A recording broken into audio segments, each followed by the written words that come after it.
Well, hello, boys and girls. This is day 2 of the Great Escape. So if you missed the lessons from day 1, you should go back and watch them before you watch this video, because it'll make more sense if you do that. Today's word is preparation. And we saw what that means. It means getting ready for the job that God wants you to do. And sometimes that's by education. And sometimes it's by things that happen to you that make you trust God more.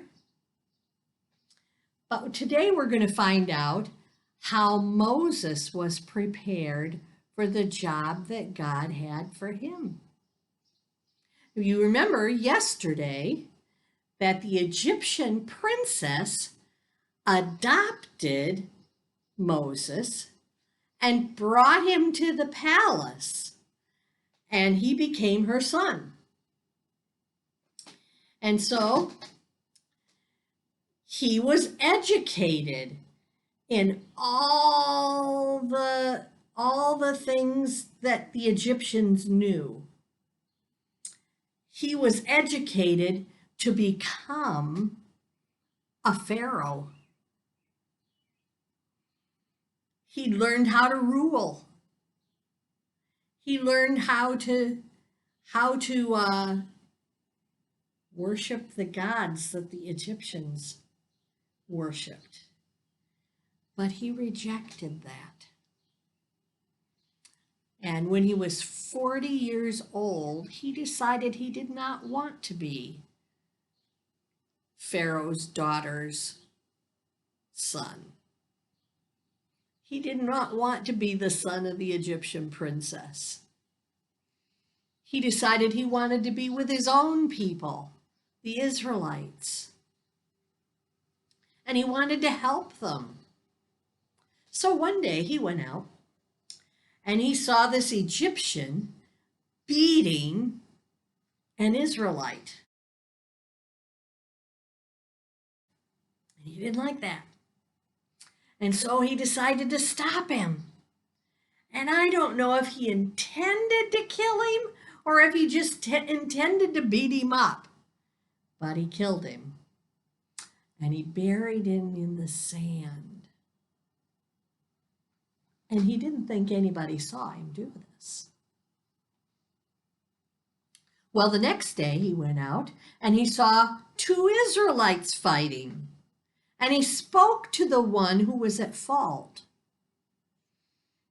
And he said, "Why are you beating up on your fellow Israelite?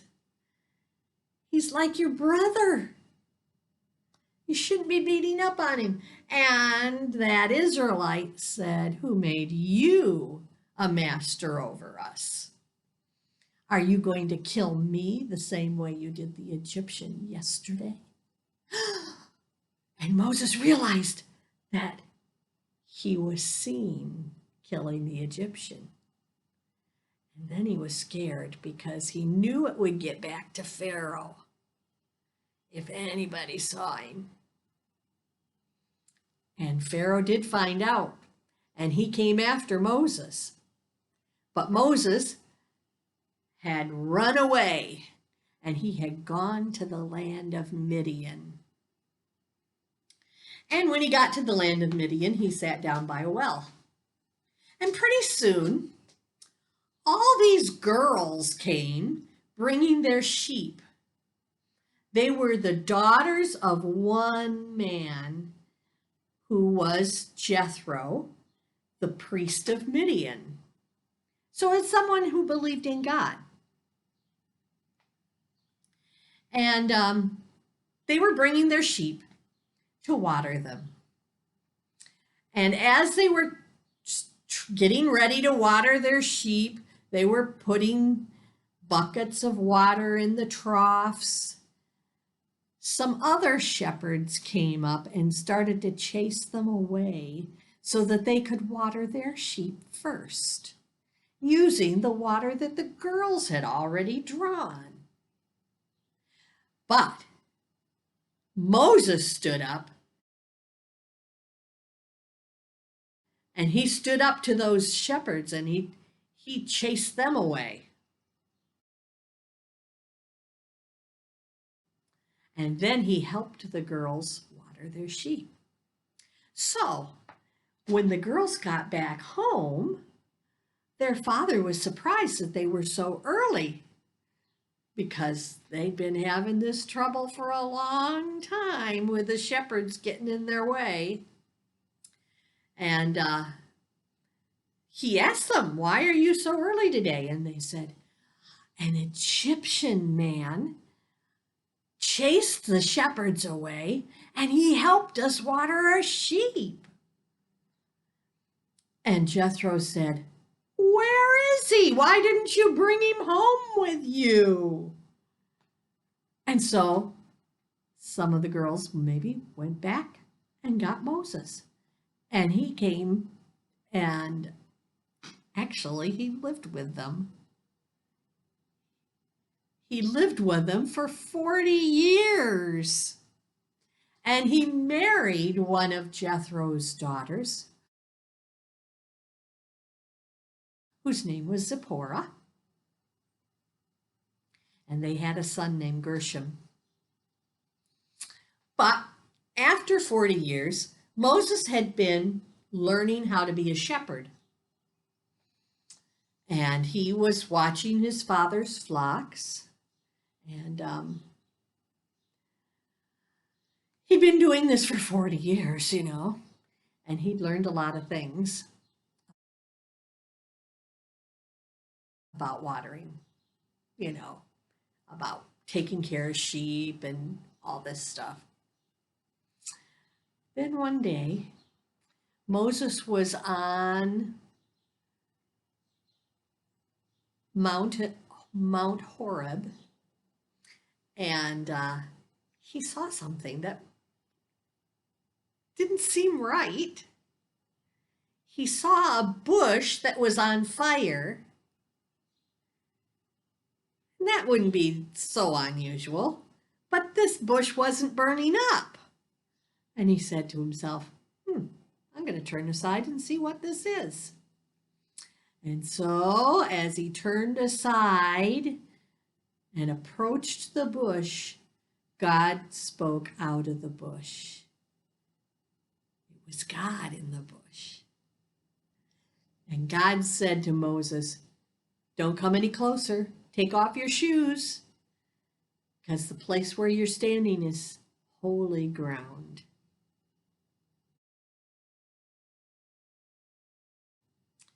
And then God started telling Moses about how the children of Israel were in such a bad state. They were slaves in Israel, and they were having such a hard time. And that God had seen this, and that he wanted to deliver them. And so he told Moses that he wanted Moses to go back to Egypt and be the leader of this people and lead them out of Egypt. And Moses was kind of scared about that idea. And he said, "Who am I that I should be a leader among people? I'm just a shepherd. Who am I?" And God promised him that he would be with him. And then Moses says, "Well, when I come to the children of Israel and they ask me who sent me, what's his name, what will I tell them?" And God said, "I am that I am. Tell them I am sent you." The God of Abraham, the God of Isaac, and the God of Jacob has sent you to them. But what if they don't believe me? I don't think they'll believe me.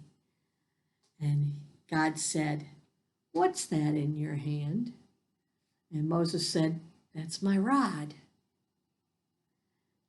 And God said, "Throw it down on the ground." And Moses threw it down on the ground and it became a snake. And Moses ran away from the snake because he was scared of it. And God told him, "Don't be scared. Go pick that snake up by its tail." And so Moses, he trusted God. So he went over and he picked up the snake by the tail and it became his rod again. And then God said, "Put your hand inside your cloak. And now pull it out." And when he pulled his hand out, it was all covered with leprosy, which was a terrible disease. And Moses would have thought, "Ah!" And God said, "Put your hand back inside your cloak and take it out." And it was restored. It was well again. And God said, "If they don't believe this first sign, then do the second sign. And if they don't believe that sign, take a bucket of water out of the Nile River and pour it out. And when you pour it out, it will become blood." But Moses, he still wasn't convinced. And he said, but I'm not a good speaker. I can't do this. And God said, "Who made your tongue? I'll be with your mouth. I'll speak through you." And Moses finally said, "I just wish you'd send somebody else." And God got a little angry with him then. And he said, "You have a brother named Aaron. And Aaron is coming to meet you. And Aaron is a good speaker. So I will speak to you and you'll tell Aaron what to say." So Moses finally gave in and he decided he would do this. And he went back to his father-in-law Jethro and he asked him for permission to go back to Egypt to see if his brothers are still living. And Jethro gave him permission. So as he went back to Egypt, God sent Aaron to meet him in the wilderness, and they met up, and they were so glad to see each other. He was his brother. And so Moses went back to Egypt, and he was prepared this time.